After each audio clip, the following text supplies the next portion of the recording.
¿Qué tal? ¿Cómo están? Bienvenidas y bienvenidos a un nuevo capítulo de Catalejo, como siempre acercando la realidad para tratar de debatirla de manera medular en esta nuestra cuarta temporada. ¿Cómo te va, Cisela? ¿Cómo andas, Alejandro? Bien, muy bien. Bueno, me alegro mucho. Y escuchándote un poco cuando hacías la introducción, ¿no?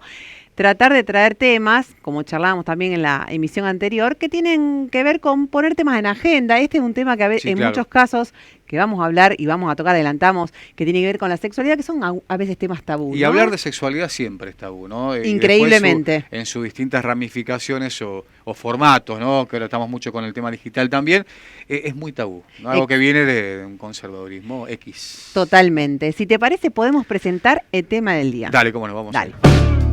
El gran abanico comunicativo que significa Internet y redes sociales tienen un fuerte impacto transversal en la vida sexual. Son de fácil acceso y en muchas oportunidades con la opción del anonimato. Todo esto ha generado un elemento comunicativo digital. Expresiones sociales y sexuales inciden de una forma más intensa en el desarrollo de la sexualidad de los adolescentes y adultos. ¿Es posible el sexo seguro a través de plataformas o redes sociales? En este punto es importante reflexionar sobre la necesidad de una ética en nuestros vínculos y encuentros sexuales, sextorsión, grooming, publicación de imágenes sin permiso y un abanico de posibilidades que aparecen en la era digital. ¿Es posible protegerse en las relaciones sexuales virtuales? ¿Son posibles las filtraciones de contenido sexual? ¿Qué contenido sexual se consume en redes? Hoy en Catalejo, Sexualidad 2.0. Ahí estaba, tiene que ver con la sexualidad y las redes sociales, algo que nos preocupa, digamos, el acceso que tienen por ahí los jóvenes, los adolescentes, los preadolescentes y las criaturas, los niños y niñas, ¿no? Que por ahí tienen el acceso a un aparato, ¿no? Y que rápidamente pueden acceder, quizás queriendo, quizás no, a un tema sexualizado, ¿no? Es un tema muy amplio. ¿Cómo nos paramos para abordar eso? Sí, ¿no? Exactamente. Bueno, para eso contamos con la presencia de Silvana Saboini, que ella es psicóloga, sexóloga. Bueno, gracias por venir. Y con ella vamos a profundizar sobre eso y sobre un poco más allá, ¿no? Sí, claro. Que tiene que ver con Esa la sexualidad. Exactamente, con la sexualidad y las redes sociales, internet, ¿no? Un gran lugar. Bienvenida. Bienvenida. ¿Qué tal? Mucho gusto. Un placer charlar con ustedes de un tema tan candente, digamos, ¿no? Claro. Tan actual. Tanto sea por el acceso a Internet, esta gran fuente de información a la que ya no podemos frenar ni tener control. Esto es una realidad. Y bueno, los más chicos por ahí están expuestos a lo que nosotros llamamos una forma de educación sexual informal. Es decir, que no es intencional, que no está sistematizada, que no es la que uno pretende, pero a la que acceden irremediablemente. Y la problemática reside en que cada vez a edades más tempranas, digamos, ¿no? Entonces los registros son realmente de una media de 12 años para el acceso por primera vez a, por ejemplo, a lo que es el material pornográfico, que muchas veces acceden por accidente, pero que entran en contacto con un contenido para el cual no están preparados porque no está la madurez psicosexual para poder procesar toda la información que están viendo. Y no solo no están preparados, sino que puede, por un lado, interferir en lo que es el desarrollo psicosexual y en lo que nosotros en sexología llamamos la configuración de los mapas de amor. Es decir, vamos creando esa hoja de ruta de qué es el erotismo, qué es la sexualidad, o sea, cuál es la actividad sexual. Bueno, la sexualidad es mucho más amplio, cómo vincularse en una relación de pareja e incluso en la actividad autoerótica.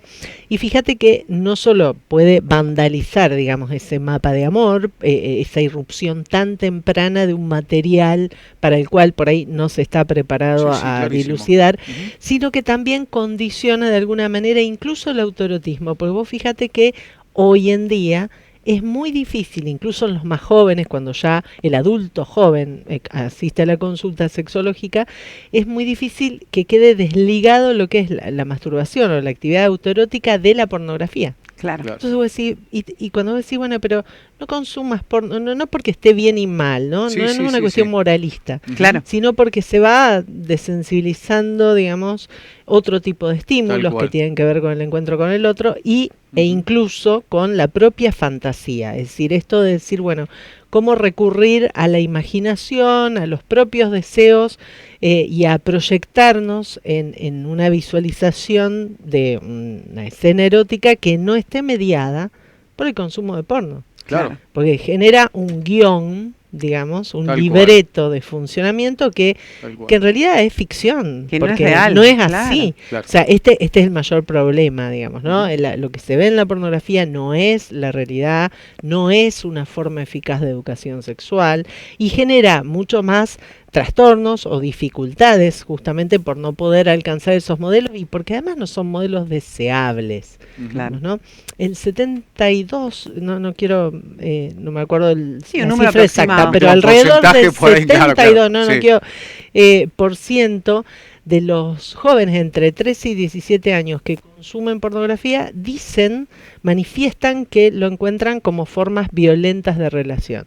Y sin embargo, y al mismo tiempo, la mayoría de ellos dice que quisieran replicar en sus prácticas sexuales lo que ven en el porno. Entonces, esto que parece ser una contradicción, digamos, en realidad nos habla de la replicación de modelos que no son deseables. Totalmente. Ni siquiera como un ideal, digamos, ¿no? Pero que están configurando la erótica de los más jóvenes por este acceso tan temprano a los materiales que están en Internet. Y una manera de, digamos, no digo de combatir, pero sí de alertar sobre esto. Tiene que ver con la charla familiar sobre la sexualidad. Y cuando hablamos de sexualidad siempre encontramos un tabú o un freno, ¿no? Como un cerco que se abre en lo familiar para dar ciertos debates. No digo que pasen todas las familias, pero se sigue sucediendo todavía en muchas. Y digo, ¿por qué nos cuesta tanto hablar de sexualidad, ¿no? Ese tema que debe estar, no digo cajoneado, pero sí encerrado en un grupo, en algo personal, individual, y no socializamos esto del debate, ¿no? Claro, si bien es un tema que tiene que ver con la intimidad, digamos, obviamente, pero esta cuestión de lo íntimo, digamos, hace que, además de ese nivel de privacidad, que está bien que lo tenga, claro, sin duda. Siempre la sexualidad ha sido un tema tabú, entre otras cosas, porque sexualidad y muerte, digamos, ¿no? Son las preguntas por el origen y por el fin de la vida, siempre nos ponen en un lugar incómodo.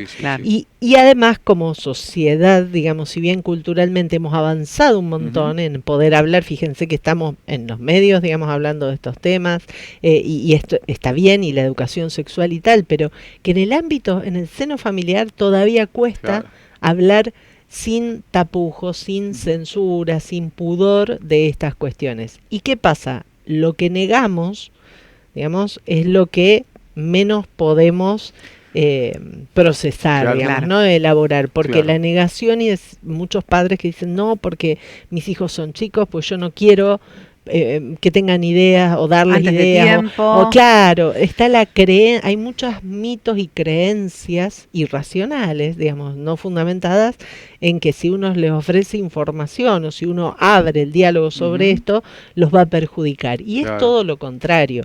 Como vos bien decís... La discusión que se da todavía con la ESI, ¿no? Que exactamente. Y la educación sexual integral es lo que permite hablar, no solo dentro del sistema familiar, sino también, en las instituciones educativas, porque justamente, lamentablemente, sabemos que los abusos son en su mayoría intrafamiliares. Exacto. Y no todos tienen el privilegio de poder contar con una familia que sí dialogue sobre eso. Claro, pero además si la problemática está en la propia familia y lo hablas solo ahí, obviamente que no vas a tener herramientas, ¿no?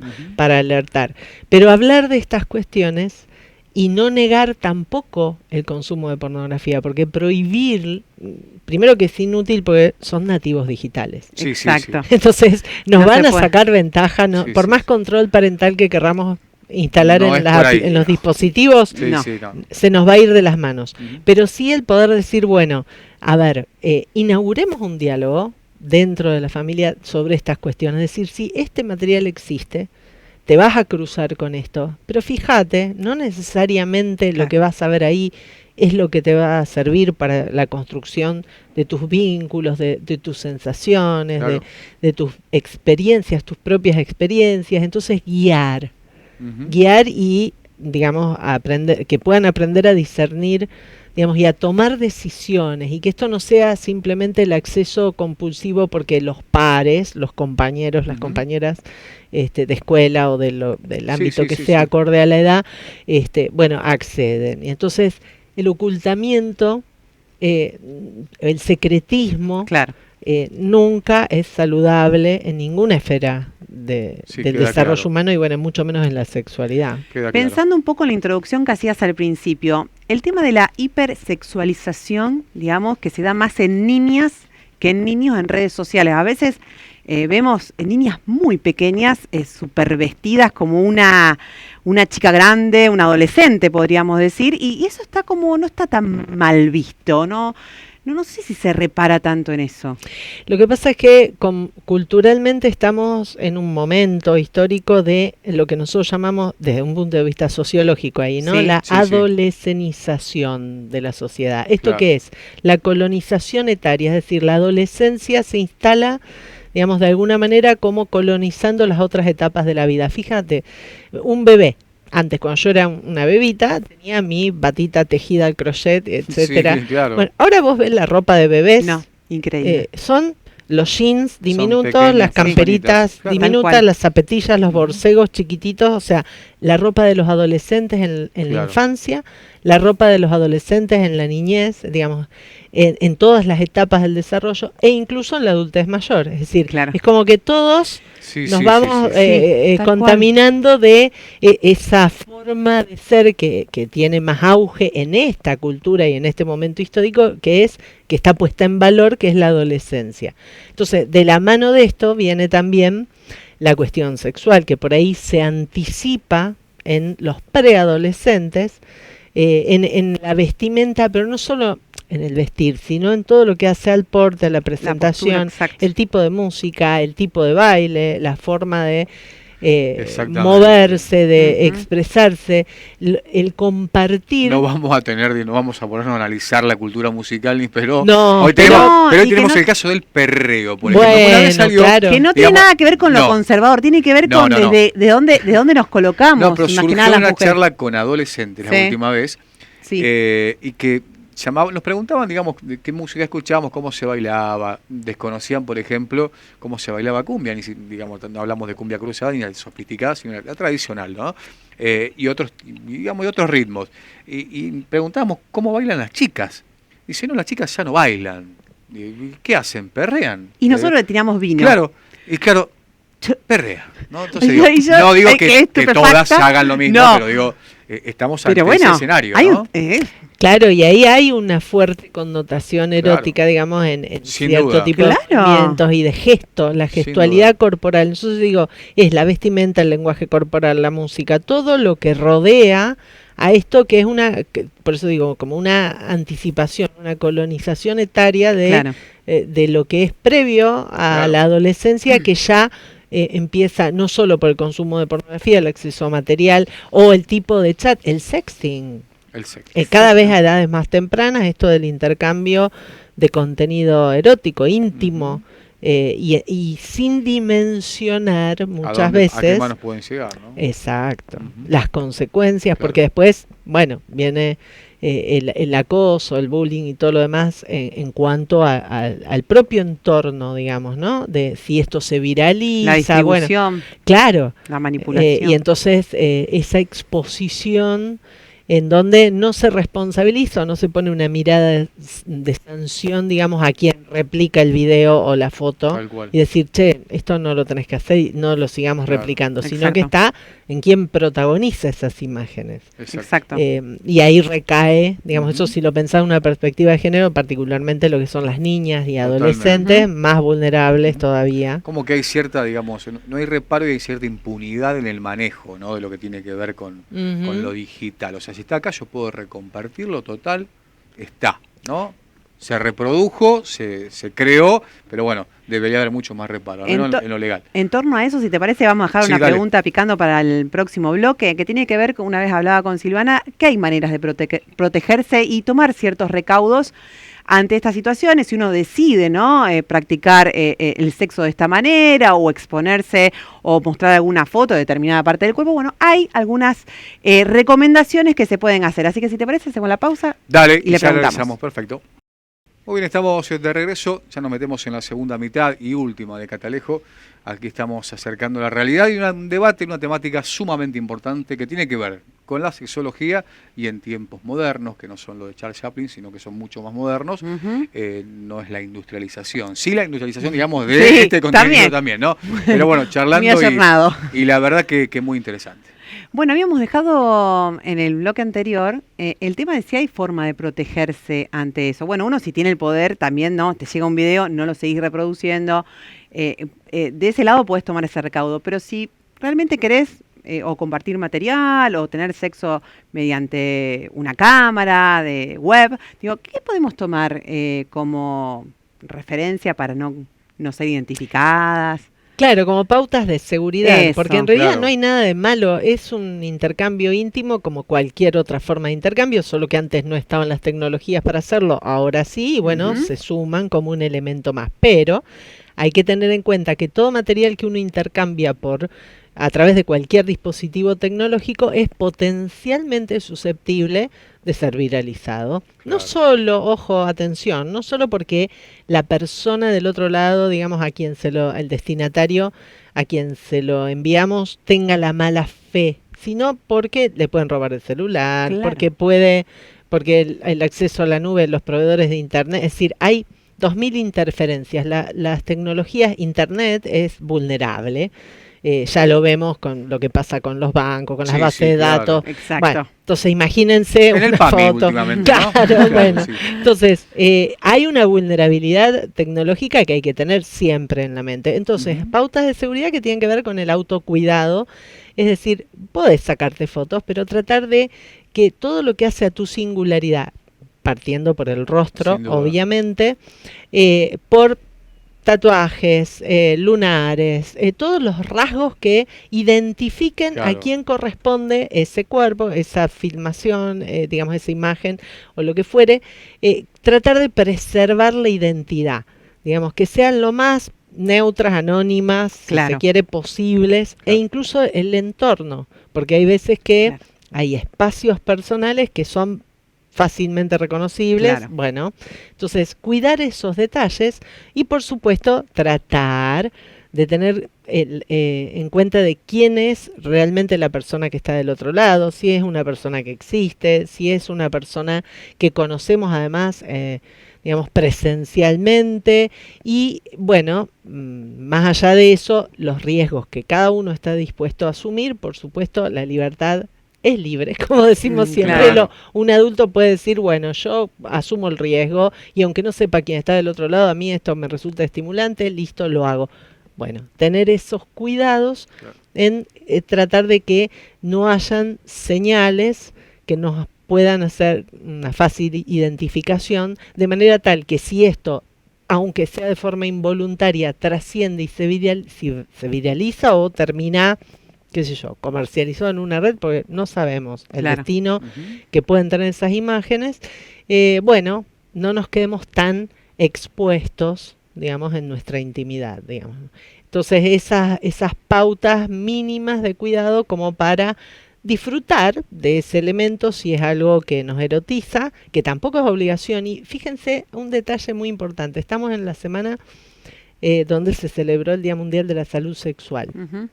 El lema de este año de la Asociación Mundial para la Salud Sexual para su Día Internacional es el consentimiento. Claro. Digamos, el foco este año se puso en eso. Y fíjense cómo en el intercambio a través de las tecnologías también es importante el consentimiento. Claro. Es decir, no enviar una foto porque a mí me parezca que es estimulante y que a vos te va a encantar verme desnuda y a lo mejor vos no tenés ganas de verme desnuda. Claro. Entonces, digo, preguntar, ¿querés que te mande una foto? ¿Tenés ganas de recibir ese material? ¿Te interesa, te gusta, te sentís cómoda o cómoda enviando ese material o haciendo una videollamada? Es decir, siempre libre de presiones, de coerción, porque cuando hay esta cuestión de si no haces tal cosa, bueno, entonces no podemos seguir, o yo te mandé, entonces vos me tenés que mandar, o cómo no vas a querer verme, o cómo no vas a querer ver mis genitales, o lo que fuere. Y bueno, y uno puede decir, no no me gusta, no tengo ganas. No me interesa. Y es reversible, ¿no? Puedo haber querido en un momento, pero hoy no. Exacto. Que te dije, sí, ayer, no quiere decir que hoy, cuando en medio de mi jornada laboral, me guste recibir ese tipo de material. Claro. Entonces digo, tener presente para la salud sexual siempre que el consentimiento también tiene que estar vigente en redes o en el intercambio, digamos, por cualquiera de las tecnologías. Y aparte, sí, y después se me vienen algunas contradicciones porque está bárbaro, pero también puede ser material extorsivo, ¿no? El día de mañana cuando esas parejas, conformadas o no, después de compartirse ese material, como ha pasado, ¿no? Claro. Una oportunidad, empiezan a viralizarse videos por algunas cuestiones no resueltas de una parte o de otra. O sea, estamos hablando de un mecanismo muy complejo, un mecanismo que cuando empieza a rodar no sabemos cuál es su final, ¿no? Y que bueno, ahí estaría violando otro de los derechos sexuales, que es el derecho a la privacidad, digamos, y a la intimidad. No, si yo te lo comparto en intimidad, por más peleado que estemos, nada te da derecho a que la revancha la tomes publicando. Claro, entonces, los derechos sexuales todavía no están regulados a nivel mundial, lo mismo que pasa con el derecho al olvido, digamos, ¿no? De cuando se viraliza este tipo de material, que a nivel internacional se está tratando de ver, bueno, cómo hacemos con esto, ¿no? O sea, porque todos tenemos derechos sexuales que garantizar. Totalmente. Y el de la privacidad y la intimidad es uno de estos, ¿no? Que debería estar... Falta mucho por recorrer todavía, ¿no? Porque está también esto de regularizar un poquito, de regular, mejor dicho, las redes sociales, y después te hablan en esta falsa dicotomía que es la libertad de expresión, ¿no? Cuando también por libertad de expresión entendemos una cosa y hay muchos que se aferran a eso para generar fake news, para difamar, para, bueno, ¿no? Tergiversar la realidad.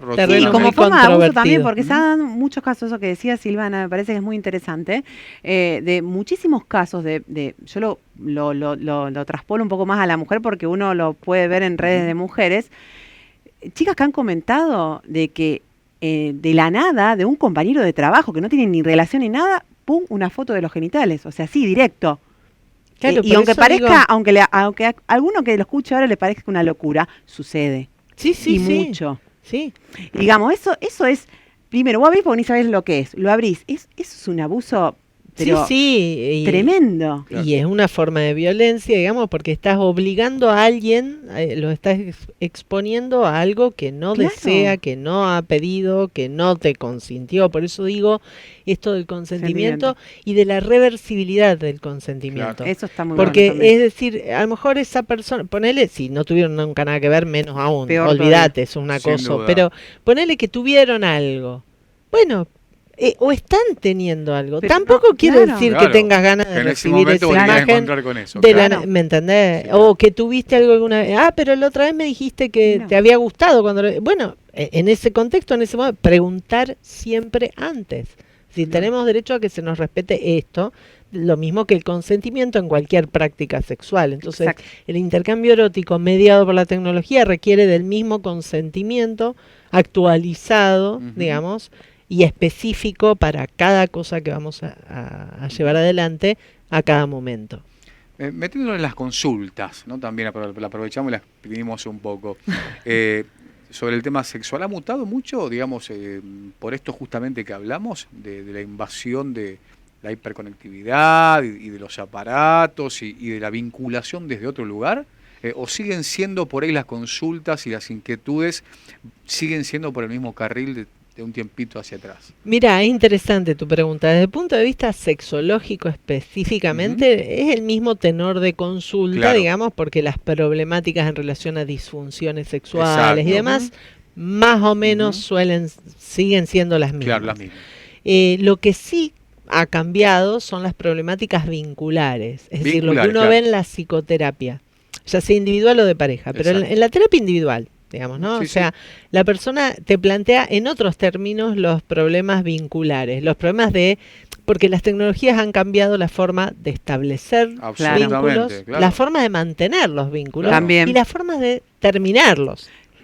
Porque, o sea, te desvinculás de alguien, pero Facebook te recuerda que un día como hoy o te das un abrazo con gente, por fin nos cruzamos, hace años que estamos en las redes y vos te vinculás y en realidad no nos cruzaste nunca de manera corpórea. Claro, pero en lo vincular, además las ansiedades que se manejan, por eso digo, en el establecimiento de vínculos sexoafectivos particularmente, hay problemáticas que tienen que ver con el gosteo, bueno, con esto de me bloqueó, me eliminó, me clavó el visto.